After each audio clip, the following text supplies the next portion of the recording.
Hello friends, দেখেই বুঝতে পারছেন এটি একটি রান্নাঘরের দৈনন্দিন মশলা। হ্যাঁ, লঙ্কা।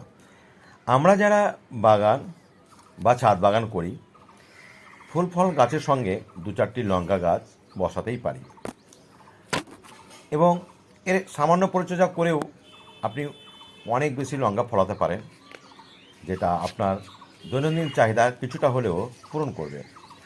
তবে এই চাষের শুরু থেকে শেষ পর্যন্ত কিভাবে করবেন সেটা দেখতে হলে অবশ্যই আমার যে চ্যানেল রয়েছে ইউটিউবে, সেটা সাবস্ক্রাইব করে নেবেন। চ্যানেলের লিঙ্ক পেতে হলে অবশ্যই কমেন্ট করুন, আমি আপনাকে লিঙ্ক দিয়ে দেব। আর হ্যাঁ, যদি ভালো লাগে অবশ্যই ফলো করুন এবং ইউটিউব থেকে দেখলে সাবস্ক্রাইব করুন। বন্ধুরা, সম্ভব হলে একটু শেয়ার করে দেবেন। ভালো থাকুন, সুস্থ